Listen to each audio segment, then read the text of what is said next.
Hello everyone, कैसे हो आप सब। एक बार पुनः स्वागत है आप सभी का हमारे अपने YouTube channel Shiv coaching classes पर। और दोस्तों, आज की इस वीडियो में हम देखेंगे क्लास 12th बायोलॉजी। देखिए, चैप्टर 4 में हमने आपको यौन संचारित रोगों में पहला जो रोग है इसका एड्स, तो एड्स के बारे में हमने पूरा आपको बेसिक जानकारी से लेके पूरा डिटेल में हमने आपको करा दिया था। तो चलिए, इसके बाद हमारे और 2-3 यहाँ पे यौन संचारित रोग बचे हैं, उसको आज के इस वीडियो में कंप्लीट कर लेंगे। तो आइए सीधे वीडियो को स्टार्ट करते हैं। तो देखिए दोस्तों, यौन संचारित रोग यानी कि सेक्सुअल ट्रांसमिटेड डिसीज, तो देखिए इसको शॉर्टकट में हम एसटीडी भी बोलते हैं। इसको हमने आपको प्रीवियस वीडियो में बताया था। तो देखिए, जो एसटीडी यानी कि सेक्सुअल ट्रांसमिटेड डिसीज है यानी यौन संचारित रोग है, उसमें एड्स के बारे में तो हमने आपको पूरी जानकारी करा दी है।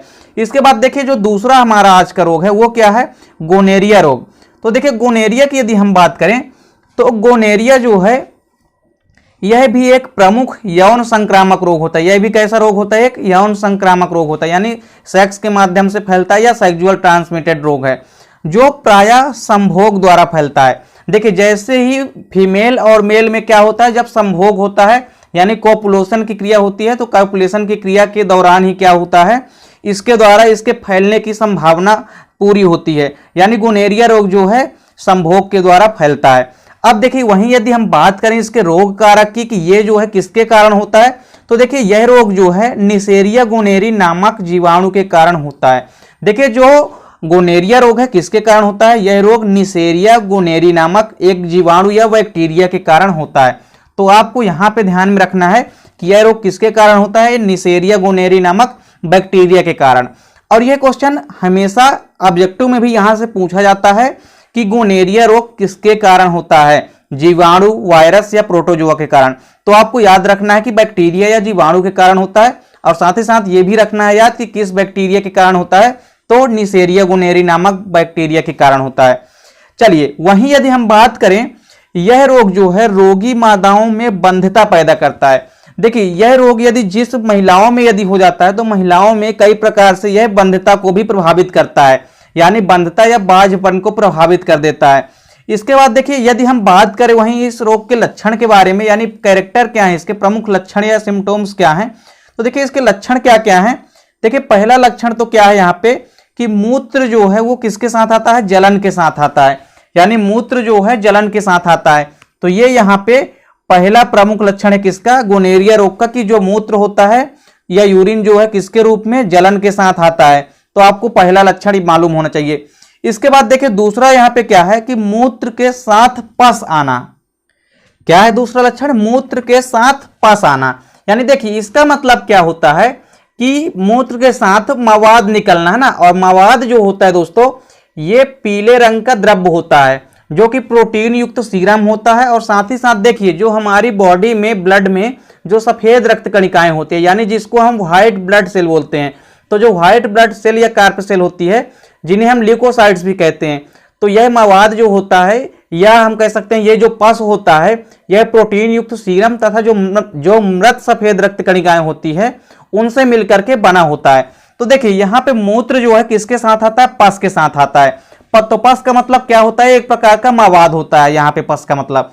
तो देखिए, मूत्र जो है किसके साथ आता है, पस के साथ आता है। और तीसरा लक्षण क्या है इसका कि पुरुषों के मूत्र मार्ग यानी यूरेथ्रा और महिलाओं के मूत्र मार्ग योनि एवं ग्रीवा में सूजन आना। देखिए, इस रोग से क्या होता है कि जो पुरुषों की मूत्र मार्ग है तथा महिलाओं के मूत्र मार्ग एवं इसके साथ ही साथ जो महिलाओं की योनि या वजाइना होती है, इसके अलावा जो उनकी ग्रीवा होती है या सर्विक्स होती है, उसमें क्या आने लगता है, सूजन आने लगता है। तो देखिए, यहाँ पे 3 ये प्रमुख लक्षण है किसके, गोनेरिया रोग के या सिम्टोम्स है। तो गोनेरिया रोग के इस लक्षणों से हम पहचान सकते हैं कि गोनेरिया रोग है व्यक्ति को। चलिए, इसके बाद यदि हम इसके उपचार की बात करें या इसका हम ट्रीटमेंट कैसे कर सकते हैं, तो देखिए इसके उपचार के लिए मुख्य रूप से इस रोग को रोकने के लिए सल्फेनोमाइड, ठीक है, सल्फोनोमाइड और पेनिसिलिन जैसे प्रतिजैविक लाभदायक होते हैं। यानी पेनिसिलिन तथा सल्फोनोमाइड जो प्रतिजैविक होती है, इसके द्वारा हम इसमें छुटकारा पा सकते हैं, यानी ये इस रोग के लिए लाभदायक होते हैं ये दवाइयां। इसके अलावा साफ सफाई पर भी विशेष ध्यान देना चाहिए। यानी हम एक तरह से कह सकते हैं कि साफ सफाई ना होने की वजह से संक्रमण के कारण से भी ये फैल सकता है। तो साफ सफाई होगी तो इससे संक्रमण का खतरा भी कम रहेगा।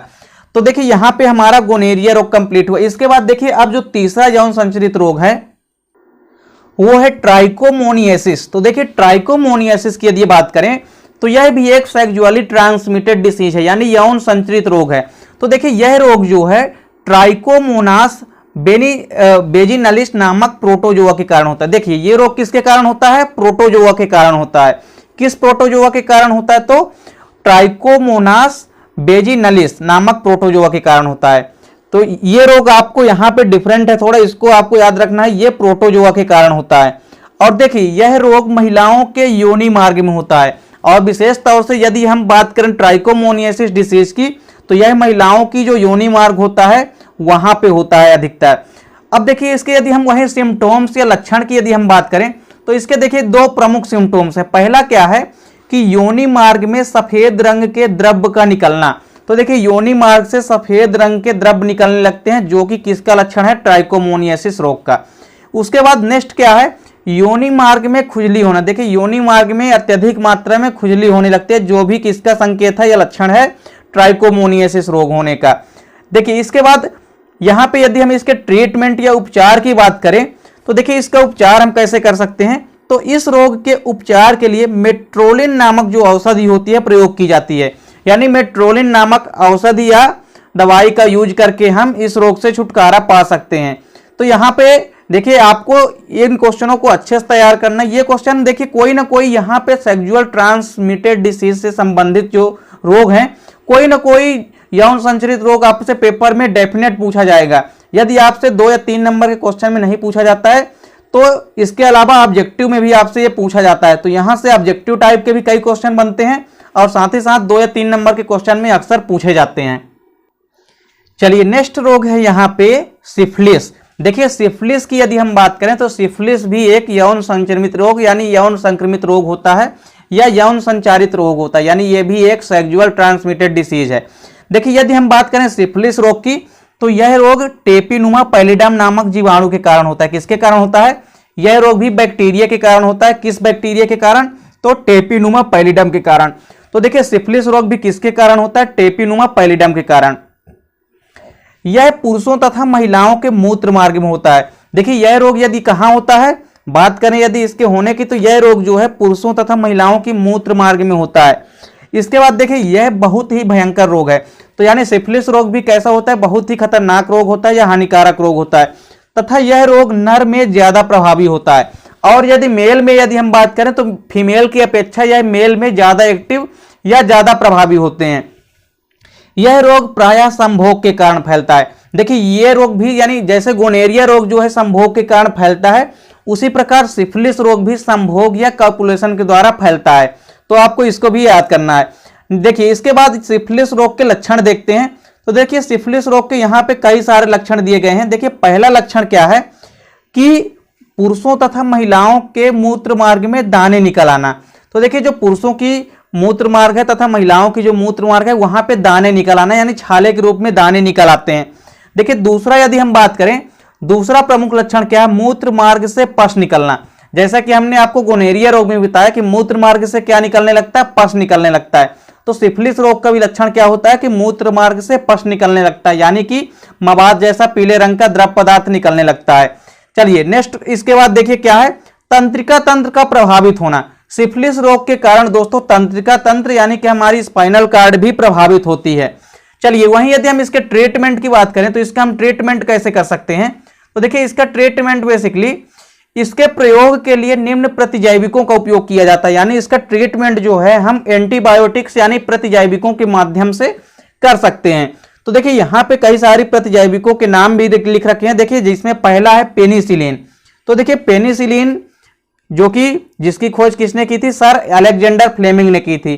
तो देखिए पेनिसिलिन, इसके अलावा दूसरी औषधि है नारबैक्टिन और तीसरी क्या है? डॉक्सीसाइक्लिन। तो देखिए इसका उपचार या इसको कंट्रोल जो है हम पेनिसिलिन, नारबैक्टिन या डॉक्सीसाइक्लिन नामक इन औषधियों या इन प्रतिजैविकों के थ्रू हम कर सकते हैं। तो देखिए दोस्तों यहाँ पे जितने भी यौन संक्रमित रोग हैं यानी कि लैंगिक रूप से संचरणशील रोग हैं, इनमें से कोई ना कोई क्वेश्चन पेपर में 2 या 3 नंबर का क्वेश्चन पूछा जाता है। तो देखिए यहाँ पे आप इन क्वेश्चनों को अच्छे से तैयार करते हैं और उम्मीद करता हूं दोस्तों की वीडियो आपको पसंद आई होगी। दोस्तों यदि वीडियो आपको अच्छी लगे तो लाइक और कमेंट कीजिए। साथ ही साथ दोस्तों साथ ही साथ दोस्तों अपने दोस्तों के बीच शेयर कीजिए। मिलते हैं दोस्तों आप लोगों से नेक्स्ट वीडियो में, तब तक के लिए जय हिंद, वंदे मातरम।